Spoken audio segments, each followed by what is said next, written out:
Welcome back to the FICE podcast. I'm your host, Tyson Martin. Some photographers chase extraordinary moments. Others spend their lives revealing the extraordinary that's been there all along.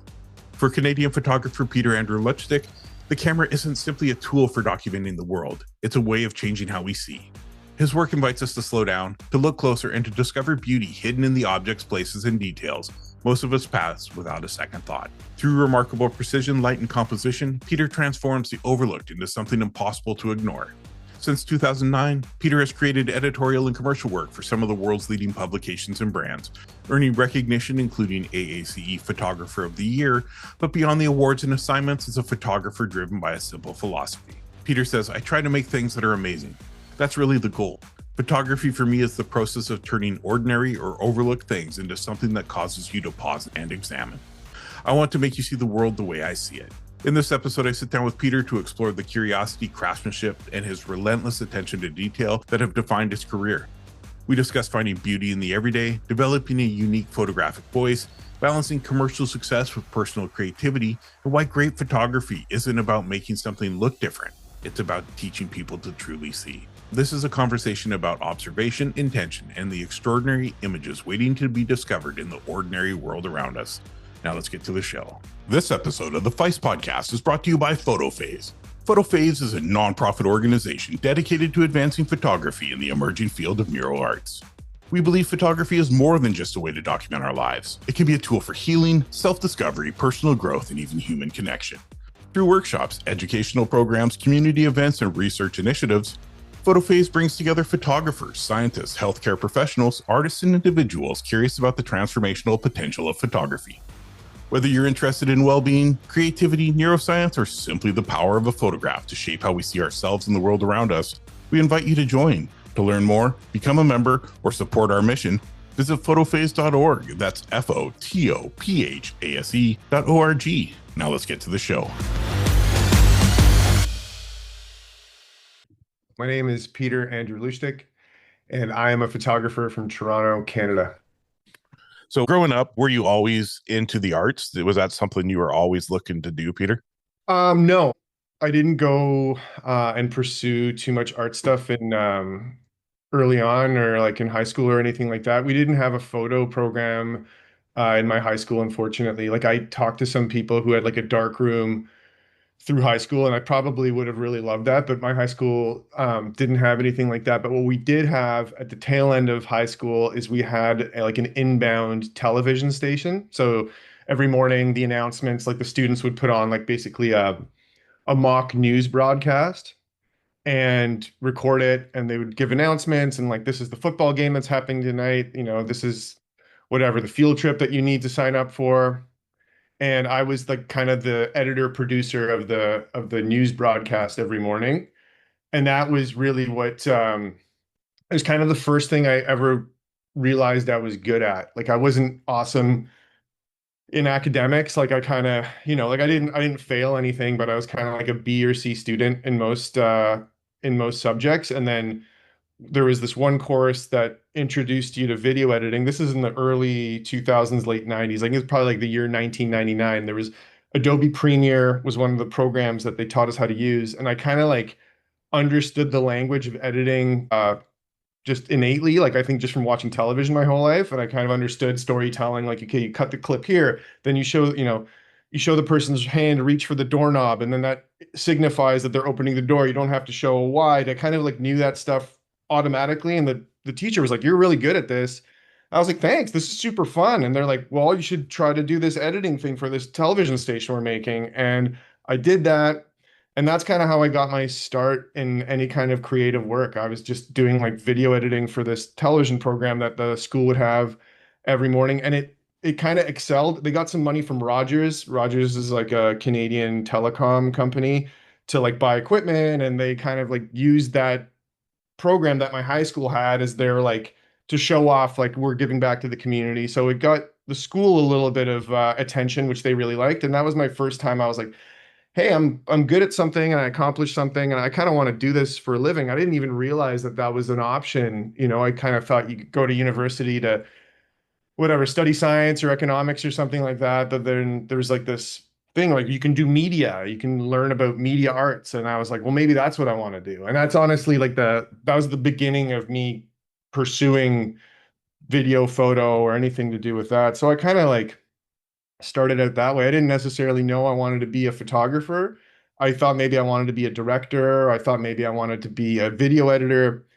But that's where it came from, man. That's where I started. I didn't grow up like an art kid in drama or in a dark room or anything like that. I kind of wish I did, but that's not what was up in my early education or anything. So Yeah, same. I was a sports guy. It was football, it was yeah, baseball, you yeah. know, and I found a skateboard coming up to Vancouver. I'm originally from Portland, Oregon.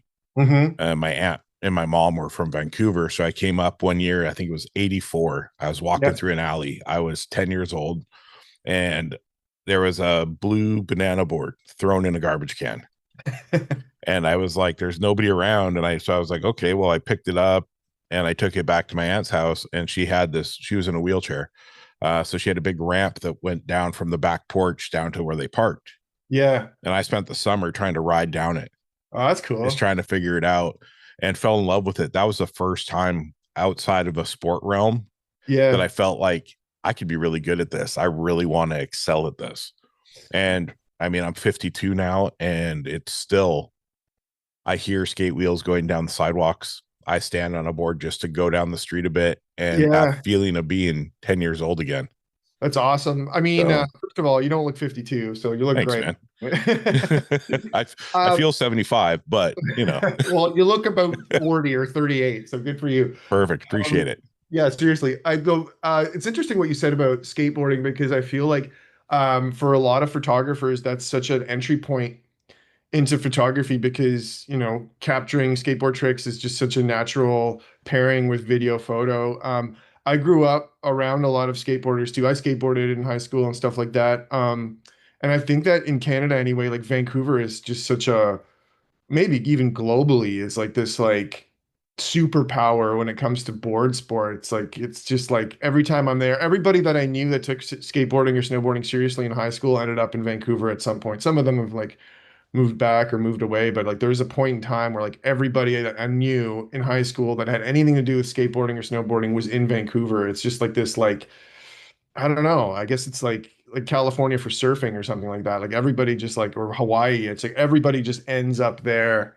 And it's a beautiful thing, man. I'm always kind of jealous of I never had like a period in my life where I lived in Vancouver with a bunch of my like skateboarding and snowboarding friends. And had I done that, then maybe like somehow like my photography and video life would have gone in that direction and shooting that stuff. So Yeah, it was super cool. pretty crazy when I moved from Oregon to here. I was 25 blocks from the beach, Yeah. down to the best hill in the world that we would be passing cars on our skateboards. Like it was just a blast. And we did this.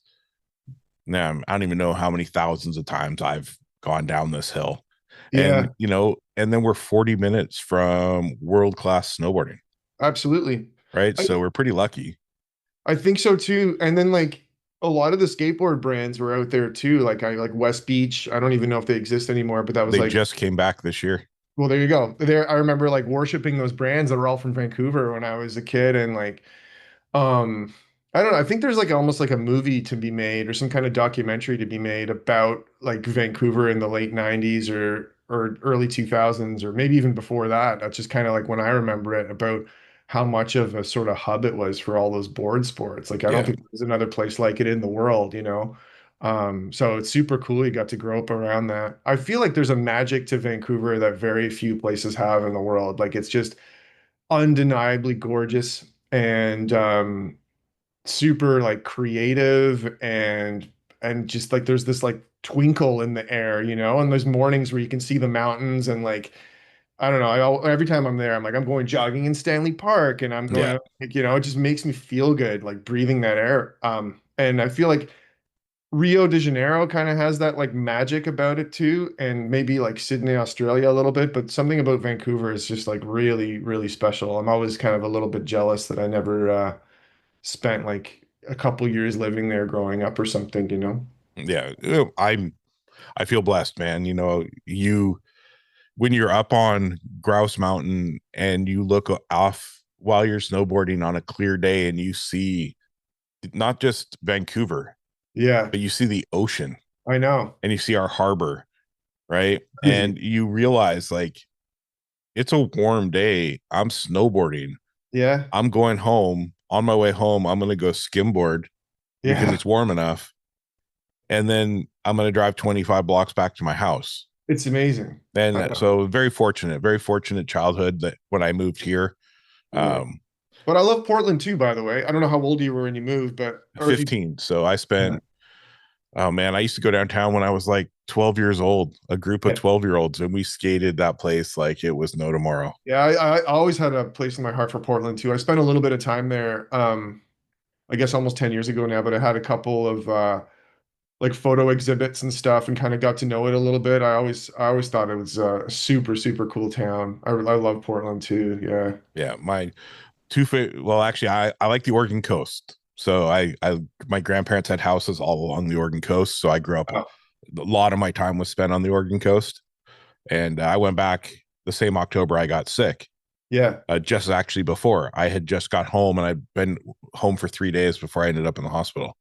But I was able to show my wife the Oregon coast, Yeah. Astoria, Lincoln City, Newport, and all these places that just it was overwhelming because it brought back so many amazing memories of my For sure. grandparents. So Yeah. I was trying to take it all in while still trying to be present. Yeah. So it made it a little difficult, but man, it's always good to go down memory lane. For sure.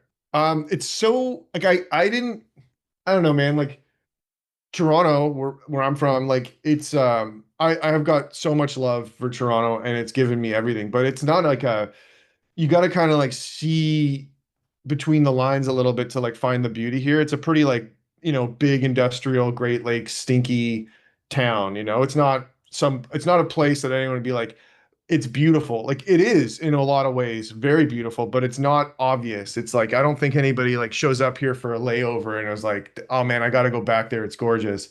Um and I always kind of am envious of people that grew up like in the Pacific Northwest or whatever, like, in Florida or somewhere in Australia where like you just get used to living in a place that looks like paradise. I wonder what, my influences would have been or how I would have just ended up if I grew up in a place like that. I feel like I'm always spending the majority of my time in a place that's kind of ugly, but I have love for it. But it's not obviously gorgeous, It's like winter sucks. It's like it's gray. There's snowbanks, and then it's like, and then it's like there's pollution and it's kind of fucked up. And like the neighborhood I live in,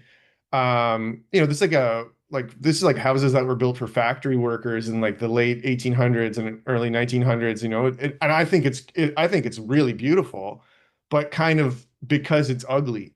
And I think that a lot of things I sort of obsess over are that way. Like I like something that's a little bit like rough around the edges in most things. And I think that definitely has informed my photography a tremendous amount. But I'm always curious, like what it would have been like if I like grew up in a beach town or something like that, Yeah.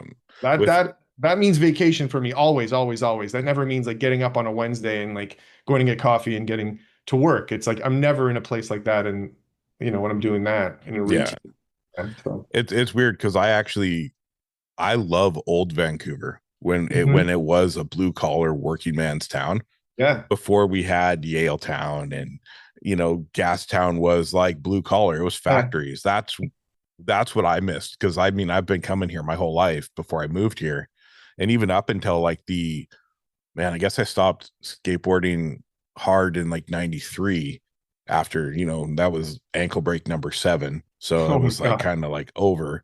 Uh-huh. But like just I love gritty. So like, for me, like my work has two different directions. It's either very bright and vibrant, like just edited how my mind feels that day should have been, Yeah, or it's very dark and trying to tell a story. yeah, Do you remember when you first picked up a camera and you were like, holy shit, this is it?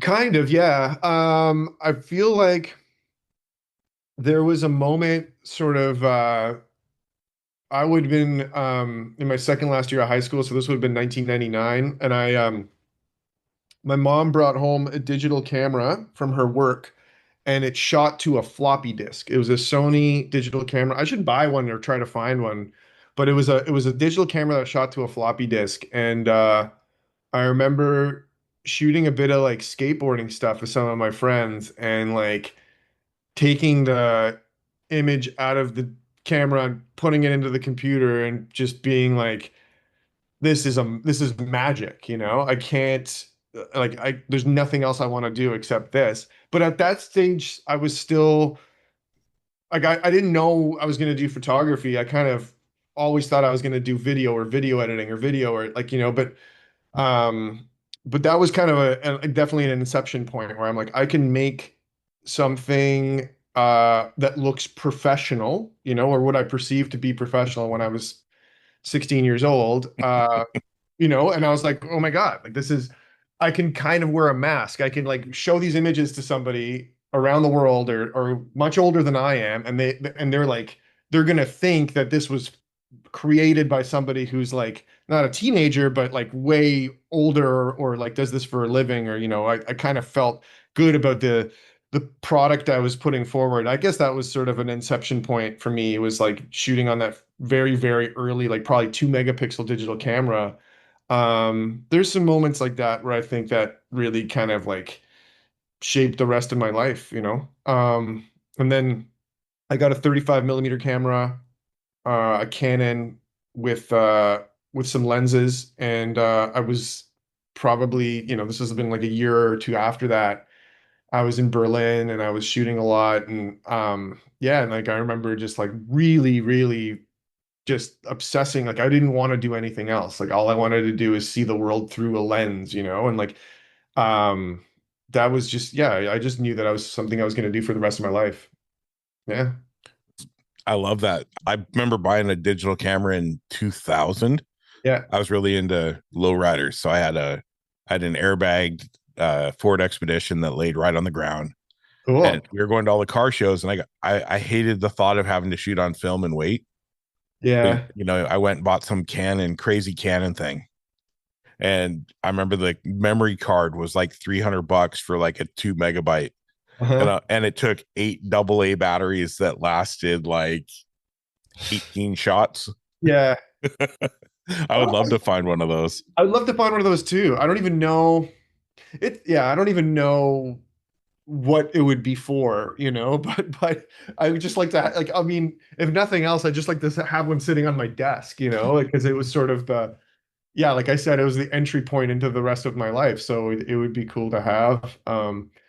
It's interesting too, like I'm sure you're aware of this, but I feel like there's a tremendous amount of interest in sort of like nostalgic formats. Like I've got kids that I work with that are, not even kids, but like people in their 20s, and they love to shoot to MIDI DV. And I like you, I remember shooting MIDI DV when that was like high tech, you know what I Yeah. mean? And for me, like a nostalgic format was always film, film, film, film. But like that early digital look is sort of what people are going out and trying to recreate now. It's kind of funny that I guess like you, like I mean I'm sort of like middle aged, and like that's something that I remember as being like high tech is now like a retro look. It's just a bit of like a mind fuck, I guess. I thought about going back and trying to find all those mini DV tapes of me and my friends fucking around, when I was like in my early 20s or like late teens, and just it's probably super embarrassing, but like digitizing that shit and starting to like put it out through Instagram or whatever, like cutting it together and like I could be I cool. have a clip on my Facebook page from I used to ride for a board brand out of Manitoba, and then one day he randomly posted like this random clip of me skating Vancouver, Yeah. and he's like, I just digitized this from it, and I remember the camcorder was like on the shoulder, Yeah, yeah, yeah. and he's like, I digitized this, and I was like, it's like the only history I have left, For sure. and It's yeah, sorry, go on. it's just one of those moments. I get what you're saying, because I still have mini DVs, Me too. but it's of like riding mountain bikes on dirt jumps, but it's Yeah. still from an era where mini DV was the best thing ever. Oh yeah, it was like I don't know what it translates to, but I think it's like 720 or something. Like it's a high, it's an HD format, you Yeah. know. It's um yeah, I think about this a lot too, about like now everybody's got an amazing camera on them at all times. And I feel like the jump for a teenage kid to creating content, like content creation wasn't called content creation until like the very recent history of whatever media arts, for lack of a better word. Like nobody back even 15 years ago called it content creation, but effectively that's what I was doing. That's what you were doing when you were recording yourself mountain biking on like a shoulder mount camera. You're creating content, but nobody thought of it as that. But the jump to be like, it might be a good idea to record me and my friends whatever, pulling pranks or making skateboard videos or even making little films or whatever. Like that was a big leap, I feel, before this outlet like YouTube. Like now every single kid in high school, like that goes through their mind, hey, maybe I should start making videos, maybe I should try to be an influencer, maybe I should make a cooking show, or maybe I should whatever. Like every single person that's 17 years old nowadays has that thought because they see it. But that wasn't the case, growing up in the 90s. I think you kind of had to be a bit of a weirdo to like be the person that's recording stuff, and I'm always curious what it'd be like to like come of age now where like there's just so much really good shit being made by like everybody basically. Yeah, I don't know. You got a device in your pocket every day that can shoot 4K 60, like Yeah, unreal. unreal. Unreal, unreal. And like how good do you have to be for anyone to pay attention now? Yeah. Is the other thing, right? Like, because it's like, yeah, it's just like the level of stimulation visually that everyone is just constantly having is just like leaps and bounds above even what was 10 years ago, let alone in the 90s or in the 80s. Yeah, it's a weird time. I taught for a long time at Sheridan College. I taught photography to a group of second and third year university students. And that was sort of my motivational speech I would give them is like, what are you gonna do that pricks people into giving a shit about what you're doing? Like what's your angle? Everyone sees everything all the time. There's cars doing burnouts, girls in bikinis, people jumping off of buildings. Like it's just like explosions. And it's like, what's your thing like that is going to make anyone care and stop? What's the method of arresting people's attention? And it's a really hard question to answer, but I think that like if you're trying to be in the business of content creation or of photography or video, like that's what you kind of have to be asking yourself 24/7. And it's scary, but that's the way it is. Well, look in the skateboard realm where we used to have to wait months and months and months for a To see the video to come footage. out. And now Yeah, there's bangers every single day on Instagram. 100%. So And like, how do you excite people to want to watch a full length video anymore? I don't Because know. you're showing everything, you know? Immediately. Yeah. And then like you're saying, like people, there is that nostalgia feel because, there's magazines going back to print. Like That's I the just saw like I heard Trans World Skateboarding's coming back in print. I was a huge fan of Mini Truckin' Magazine. They're going back to print. yeah, And it's like I love the nostalgia of it. me I too. love there's something about obviously you love tactile because you print your work, Yeah. and when we were talking pre-show, I was letting like, hey, I found you through the Canadian legend Peter McKinnon, Yeah. and I fell in love with the Lego characters and the gummy bears, Yeah. but you also do a cool project with intersections from a airplane. Yeah. So like what drew you to like doing intersections? Because I never realized they were so cool looking until I saw that video and I was Thank like, you. holy cow, like how did you figure that part out? And then to do these really highly detailed images of things that are everyday life, gummy bears, pennies, how did that all come about?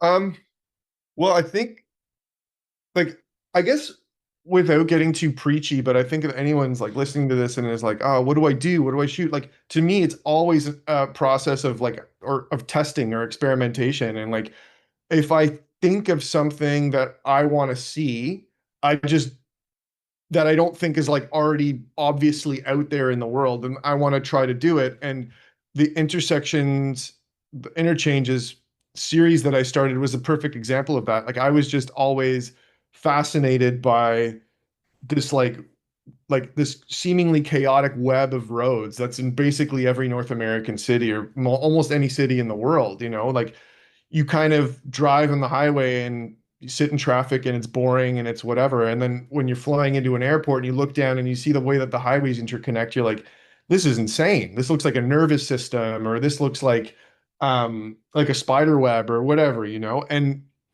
I guess in like the era when I was still assisting, like 2006, 2007, 2008, I was like, I want to go out there and shoot this stuff because there wasn't that much photography out there of it. Like there was, like there's people that have gone out and shot them before, but especially the ones around Toronto. Toronto's got a crazy highway network, one of like the most intense highway networks probably of any city in the world.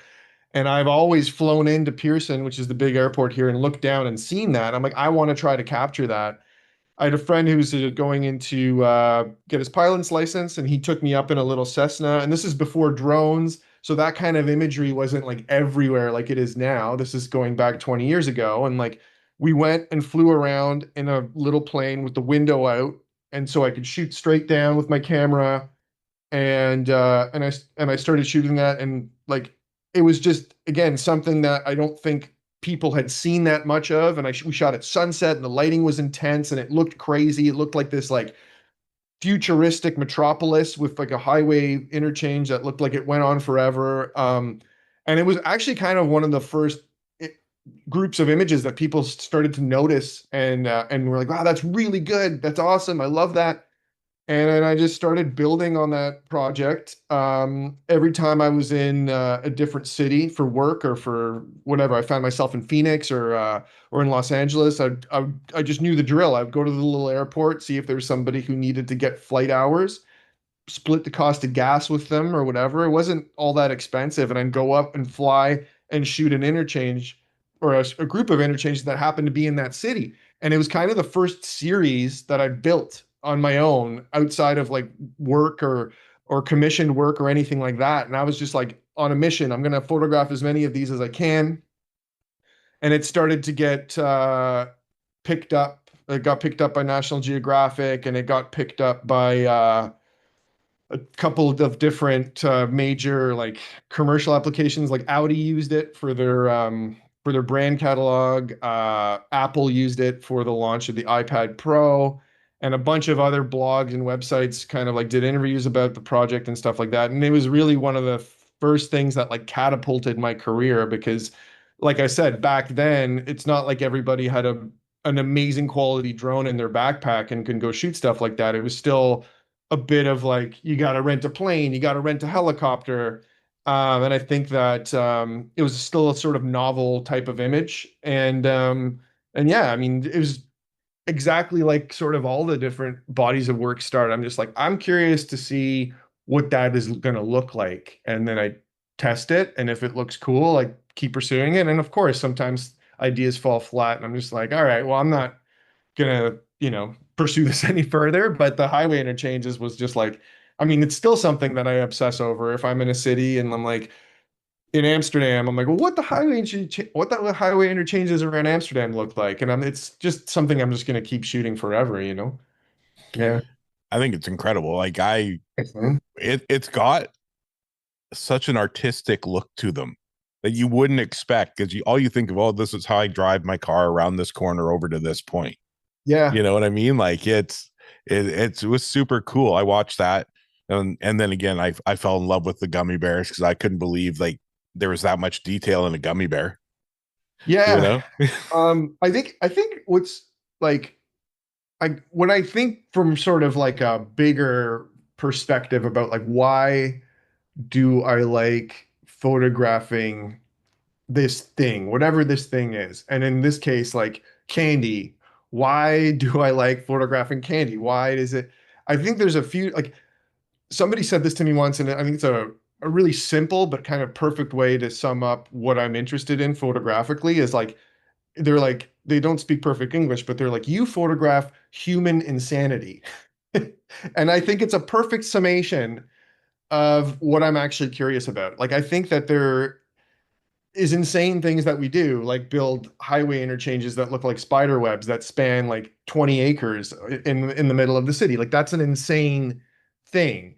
And making food that looks like a strawberry donut from Krispy Kreme, and even calling that food is insane. It looks like plastic. The colors don't appear anywhere in the natural world.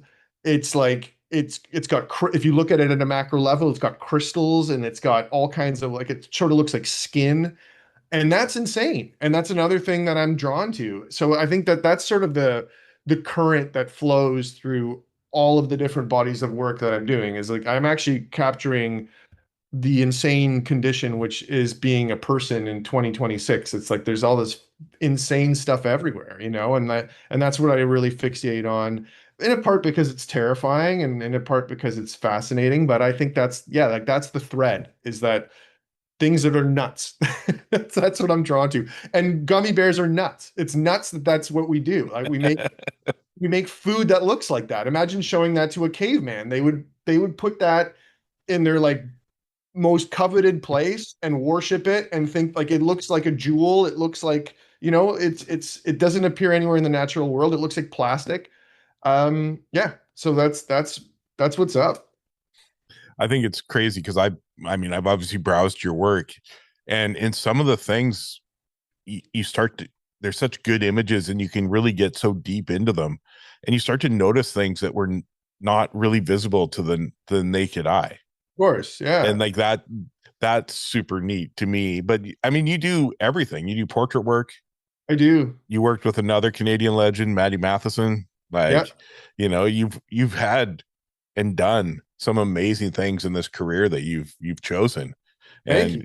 And if you had any advice for anybody just starting and being a teacher, you've had these questions. Yeah. What is the number one thing you would say to them about this industry, that you would give them, that warning that you've dealt with, that you've had to get through when it comes to wanting to be a creative in the video photo space in 2026? Yeah, I mean, this is like advice that I kind of give myself, but I feel like there's two things. Like one thing is like financially speaking, like how do you turn this into something where like you don't have to have a boss, you don't have to work in an office, you don't have to like, work a deep fryer. You can actually like sort of turn a hobby or a passion into a way to make a living, which is a really, really, really challenging thing to do. And at a certain point, it starts to kind of feel natural and normal, or dare I say easy, but it's a long way to get there. And the thing that I would say about that is like, you have to take a bit of a blue collar attitude to this. Like, I spent a lot of time being like, I'm a working photographer. I'm going to take whatever work comes my way. And I still have a really hard time saying no to stuff because I'm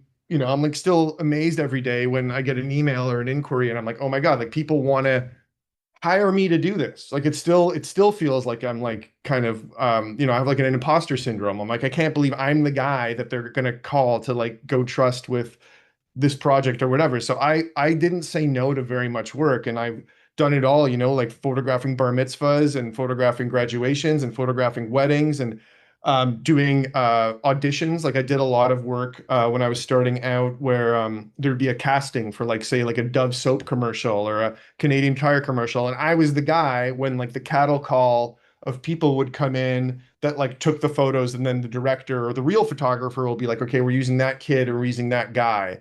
And that really sort of taught me a lot about photographing portraiture, and like doing the weddings taught me a lot about photographing just about everything, especially like kind of managing clients and dealing with people and being able to like walk into a room and take charge and be like, okay, here's what's going on. We need all of the parents together on one side, and like being able to sort of like be that ringleader and kind of control a situation photographically.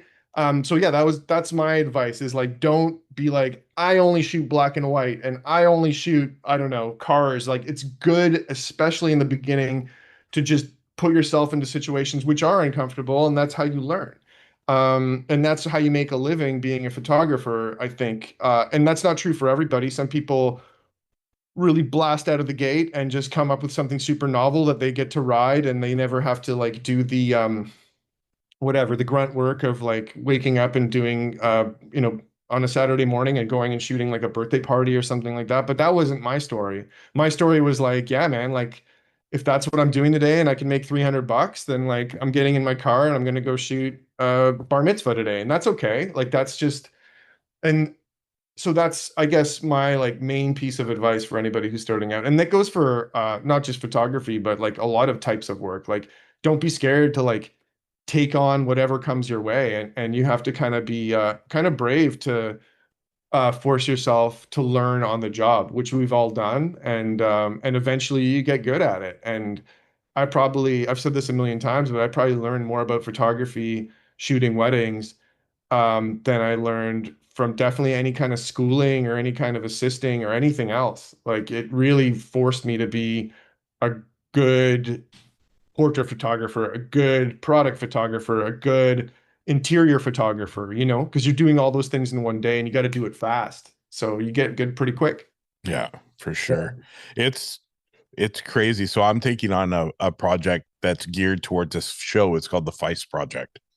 Um, and what I'm doing is I'm actually right now I'm crowdfunding to try to get travel taken care of, but I'm going to travel to every place that a guest is, and Yeah. I'm going to take a candid portrait.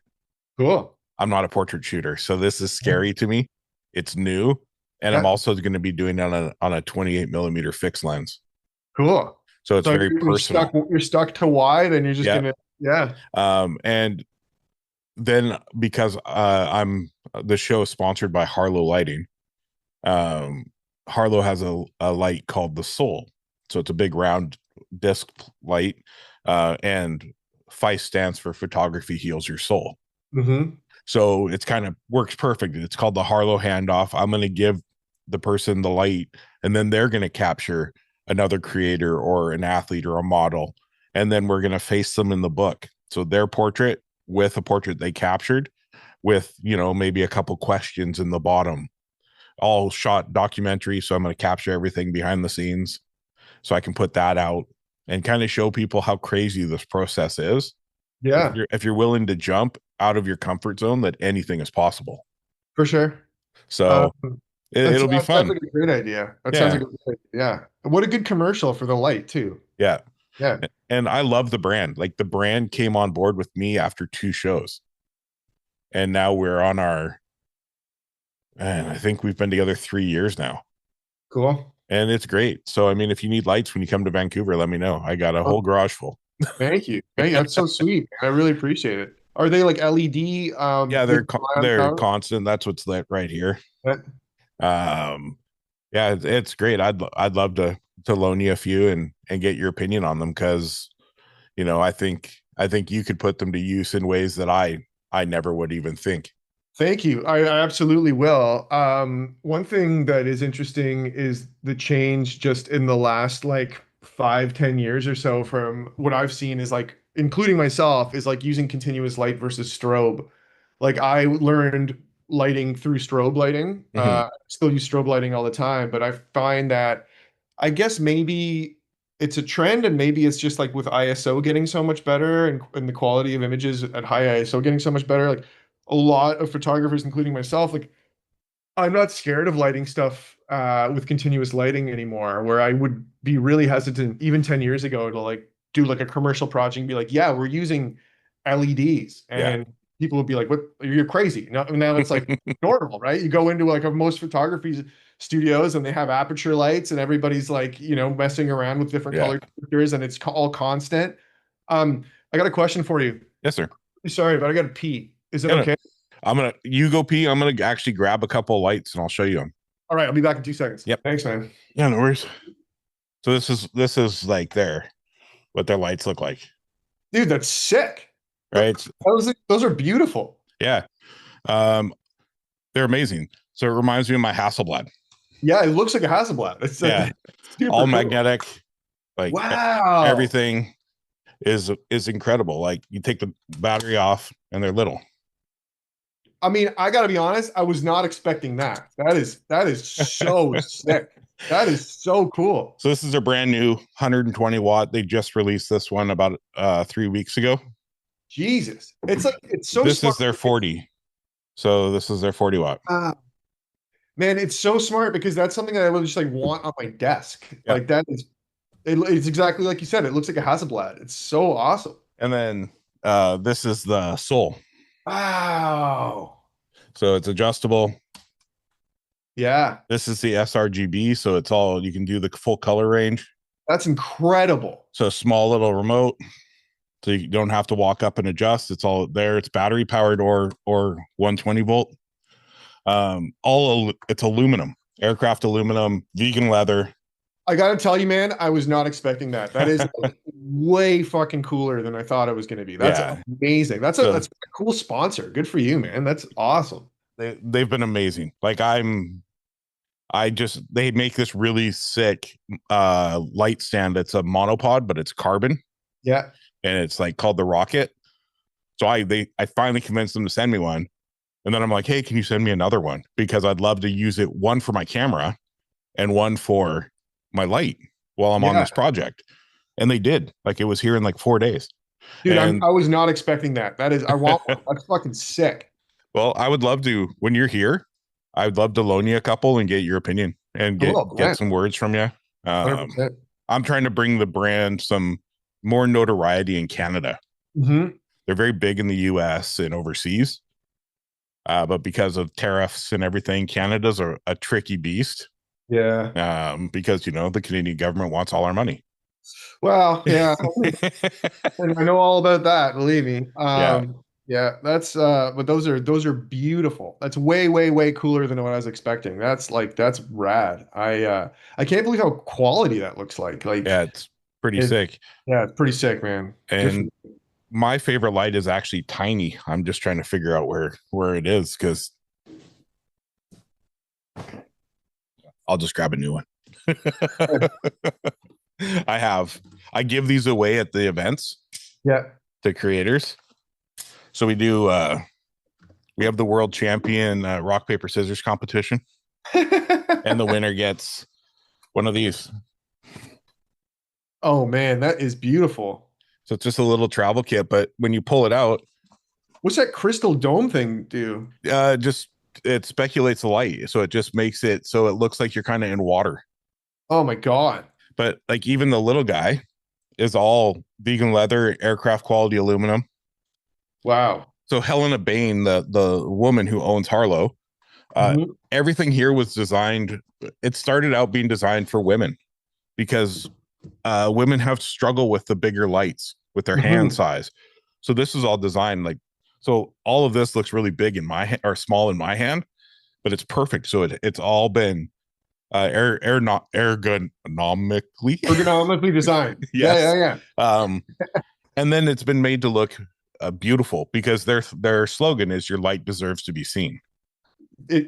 I think it's brilliant. Like I think it's the nicest looking light I've ever. I mean, I think I've ever seen. It's crazy. Yeah. I've had very good luck with them. Yeah. They've been solid. Like, I mean, I have them everywhere. They do 2 colorways. So they do they're brown, they're traditional brown, and then my favorite is their midnight colorway, the all black. Yeah. I want one super stealthy. I want it all black. Yeah.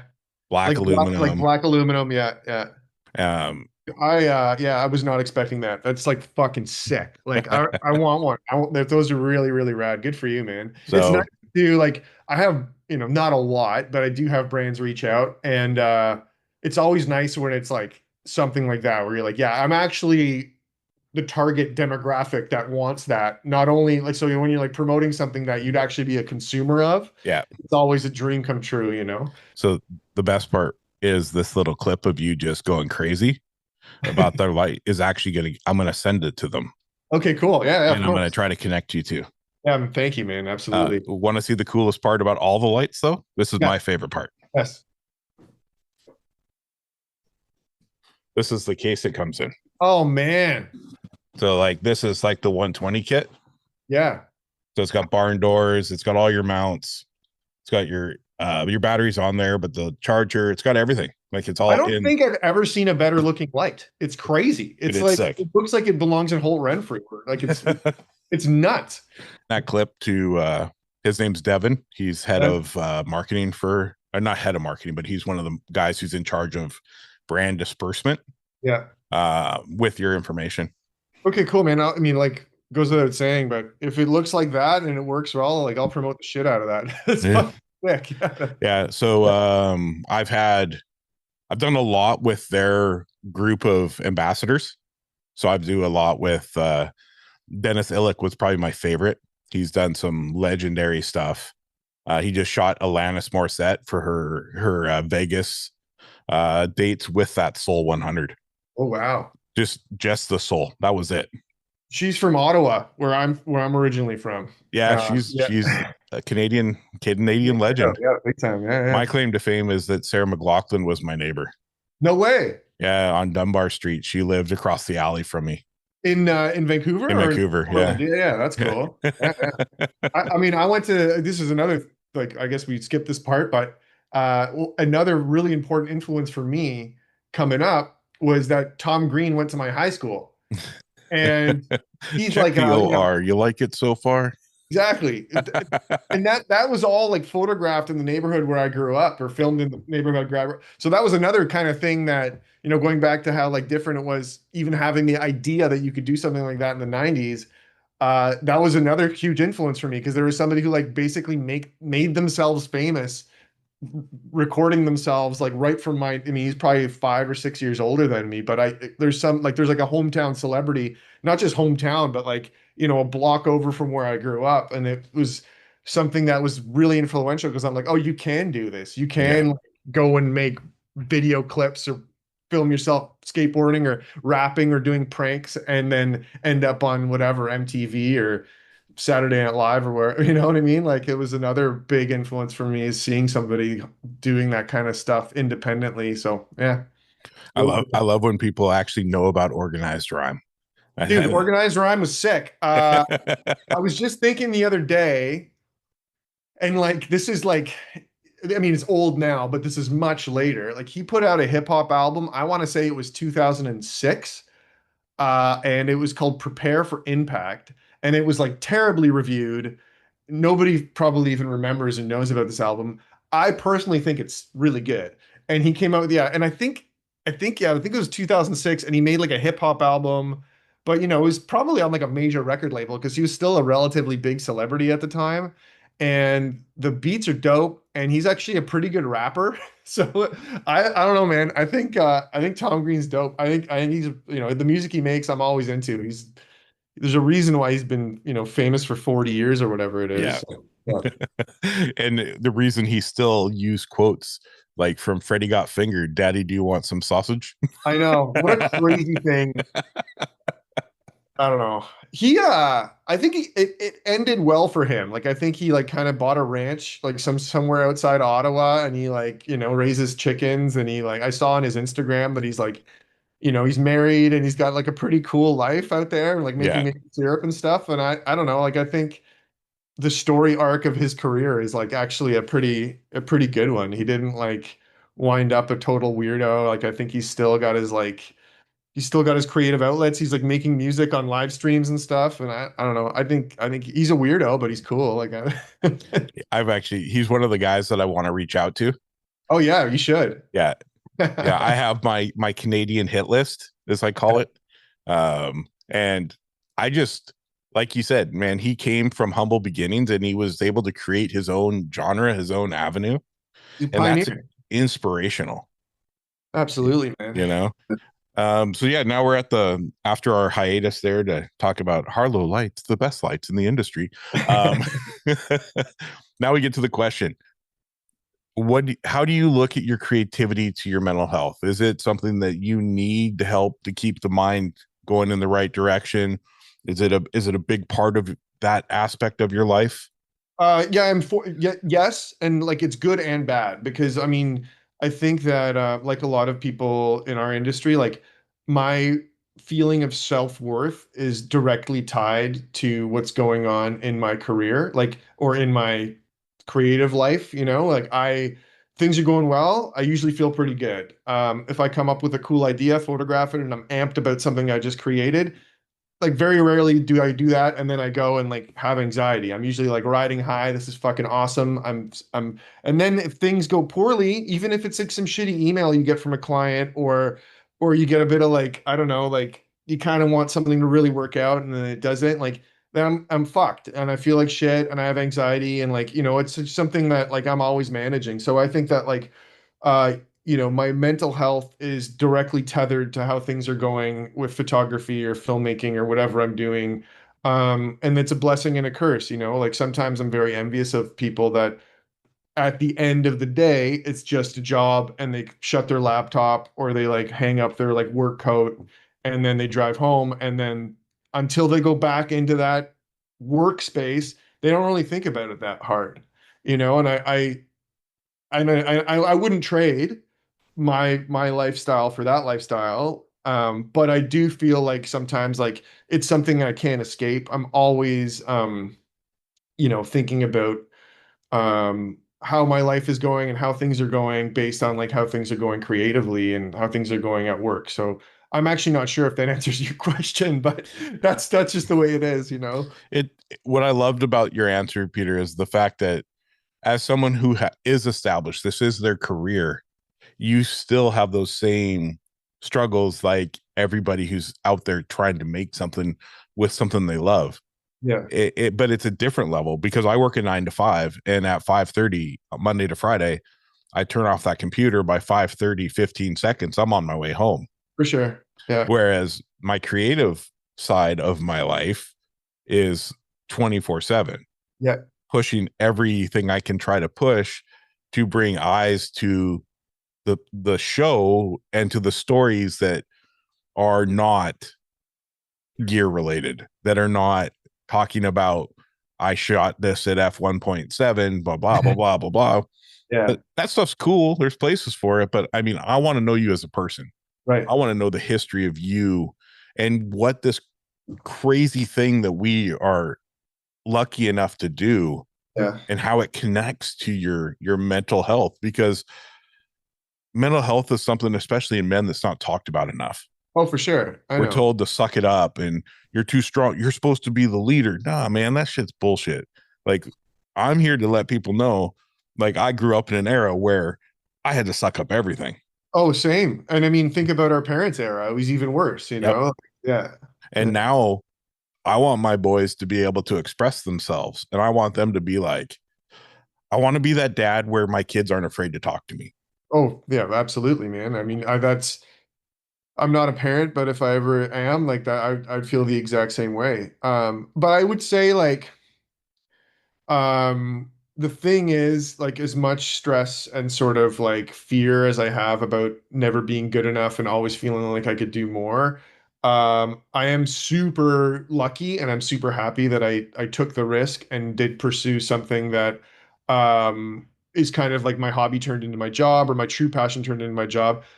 And I really think that I'm proud of people that are doing something like you're doing, where like you do have a real job or a real job, but you're like, well, I'm also gonna go and try to start a podcast because what I'm actually interested is talking to creatives about their process. And like I feel like every single person listening to this right now, or every single person that's on a bus right now on their way to work, has something that they are actually passionate about. Every single person, even if it's something like video games, or even if your passion is, I don't know, like collecting Pokemon cards. There's something that you care about actually. And I would like to just encourage people within reason, because people aren't as privileged as we are, and some people are literally like trying to figure out where to get food right now. But if you're in like a relatively safe and like affluent situation, like in North America or whatever, or in Europe, and life's good, but you're like, what's the purpose? I really think that like trying to make your passion into your life's work is is where happiness is, and I feel like people are often scared because it's intimidating and it's risky to try to make that jump. But I think what you're doing is super cool, super brave, and I have a feeling it's already worked out for you too. So all this stuff I'm saying, but there's somebody at home who's like thinking about, I don't know, like starting a gardening business or whatever the passionate thing is they really want to do. And I think like until you do that thing, you're just kind of always like, yeah, but what I really want to do is this thing. And it's Yeah. hard to make that jump, And I really encourage people to do that. I love that shit. You got to jump with both. You got to have that. How do I word it? I have this ungodly belief that anything I put my mind to, I can achieve. Yeah, It gets me in trouble. Like, don't get me sure. wrong. Like, it gets me in trouble because there's things that It's are way risky. outside my realm. Yeah. But I also, at 49, when I started this, I was like, I want my kids to see, like, even when you're close to retirement age Yeah. and you have a dream and a hope and a goal and you just jump, it can do Of course. amazing things. I Dude, mean, how good did you feel when you got that brand deal with that lighting company? Like oh, if probably, you know what I mean? Like how good does that feel? It feels like that when stuff like that's the thing, right? Like you don't get that joy unless you take a risk like that. Like where it's like, holy shit, it worked out. Somebody actually out there is listening and trusts me and wants to like use me as like the catapult for their brand. It is an affirming feeling that yeah, gives your life a boost, like in a way that's very hard to replicate anywhere else. 100%, my friend. And I can meet people, rad people like you, right? Like, Thanks, we're man. friends now, and like Absolutely, we're gonna keep absolutely. in touch. And when That- my studio's finished, I'm gonna be hitting you up for some prints because I'm a huge fan, dude. I love what you do, and I love how you express yourself, Thank and I you. love your love for the art. And that's something that, people just, if you love something, just go after it. I know. It's easy for you and I to say though. Like I struggle when I'm having these conversations with close friends of mine that are like still chicken shit to take the jump. It's like it's easy for you and I to say because it's kind of worked out and like my like really risky decision to do this, I kind of made when I was young enough and dumb enough and reckless enough to like be like, yeah, I'm gonna be a photographer because at the time, like if I can make $1,000 a month, I could keep my head above water. But like now people our age, you've got kids, you've got a mortgage, you've got car payments, you've got fucking groceries, like and what? And you're gonna like at 6 o'clock when you're done work or 4 o'clock when you're done work, you're gonna go out and like try to start a passion project. It's hard, man. Yeah. But So if anybody can take it, either young like you did when you were reckless, or old and somewhat established in life, if you have any opportunity. I had a conversation actually yesterday with a rep from one of the, I work in the off-road automotive industry. mhm. So one of our reps came by and he was just like, I gave him a sticker and we were talking about how I started the show. And, we talked for like 30 minutes about what his passions were and that he would love to, start something similar, but about coaching kids football. And I said, then do it. I know. And it was like 20 minutes and I could see the excitement building in him. Oh, dude. So even those conversations, if that Yeah, helps him achieve something that he's been afraid to try, man, my job's done. I know. You I know, know. I it's know. sick. It is sick. I'm super lucky, man. And it's yeah, and I really think that like I've got this like secret key to happiness for people. I'm just fucking do it, just do it, just do it. But it's hard. Like not everybody is gonna do it, and it's like you can't. I feel like I want to like I have this secret. I want to save people, and I know it's naive and it's not as simple as that. But it is a thing that I always encourage people, even if their idea is kind of weird or wacky or I don't even think in my heart of hearts it might work out. I'm like, but just do it, man. Like just the journey. You're gonna learn so much. You're gonna feel better about your life. You're gonna have purpose. You're gonna get along better with your friends and your husband and your girlfriend. And it's just like, I don't know. I think it's sort of the secret. Nobody told me this either. I Yeah. found through my own journey. Like it's not like there was teachers when I was a kid that were like, yeah, go try to be a photographer. It was exactly the opposite. People were like, well, that's a great way to stay poor your whole life. And like, I'm serious, it's not Yeah. like people were like, yeah, go start a podcast. It's a great way to make a living. Like it's anyway. A lot harder than people think. All right, Yeah. man. I got a few more for you and then we'll get you out of here because I know Okay, you cool. got an amazing event to go to. Um, let's see. Where should we start? Words of wisdom. Any final words of wisdom for people? Yeah, I think that if you're trying to come up with a fresh idea or like an idea to like pursue, like ask yourself, if you saw this out in the world, would you would it prick you? Would it stop your attention? Was this something that would arrest your vision? Is this something that if you saw out there in the visual landscape, would this stop you in your tracks? And if the answer is no, then it might be time to go back to the drawing board. And that's not a hard, fast rule. There's always surprises and things can work out. But I think that you have to be honest with yourself and ask yourself that question. At least that's sort of the litmus test that I put my ideas through. Like if I saw this out there, would this freeze me up and cause me to think and cause me to sort of want to see more? And if the answer is no, then it might be time to go back to the drawing board. That's a general word of wisdom creatively for me. Amazing. Where's the best place for people to follow your work? Honestly, these days, I think the obvious answer is the true answer, which is my Instagram. I put stuff up there all the time if I have a fresh idea or a new project. So my Instagram is the place to see my latest work, and then it kind of filters into my website. But that's usually like a few times a year. The new stuff, Instagram's the best place. Yeah. Perfect. And you're also a Canon Pro? Yeah, I do a bit of work with Canon. They've been really, really good to me. Canon USA, Canon Canada. I actually just put together a video for Canon Canada over the last couple of weeks. It should be out soon. Yeah, man.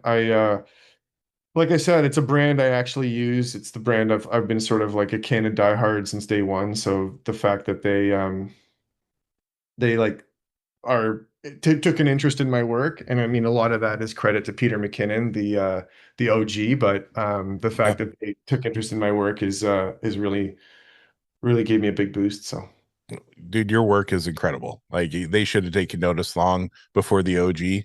But here's what my question to you. Right now in the video, you're going to be like, Peter McKinnon, answer Tyson's emails and come on the damn show.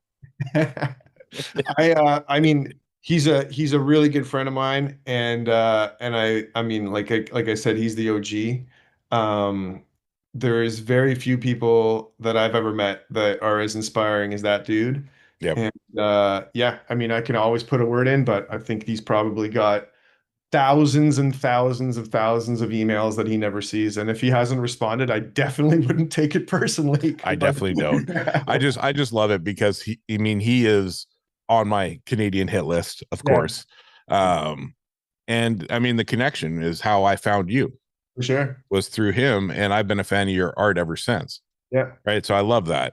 Yeah, man. So thank you so much for the last hour of amazing conversation. My pleasure, man. It was really, really nice talking to you. You seem like a super cool dude, and yeah, thank you for trusting me to be on your show.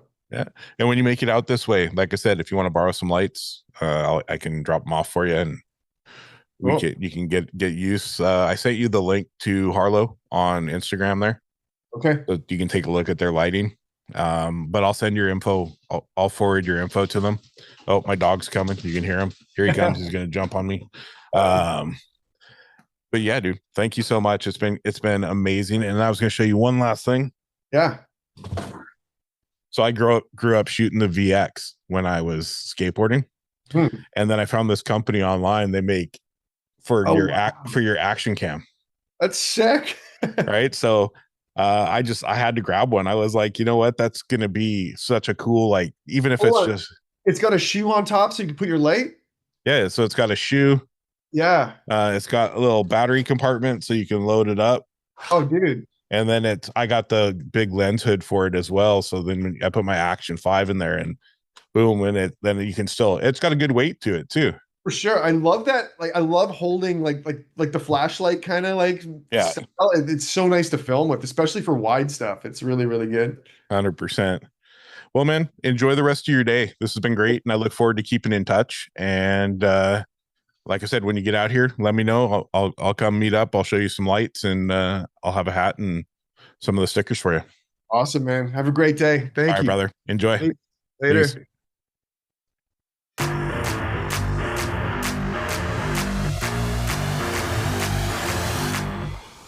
Thank you for tuning in to the Life of Ice podcast. I hope today's conversation brought you insight, inspiration, or just a fresh perspective on the creative journey. If you enjoyed the episode, be sure to follow, rate, and leave a review wherever you listen to podcasts. It really helps us grow and reach more listeners like you. For updates, behind-the-scene content, and more, please follow us on all social medias at LIFE.OF.PHYS. And don't forget to check out the show notes for links and resources from today's episode. Until next time, stay curious, stay creative, and keep living the life of creativity.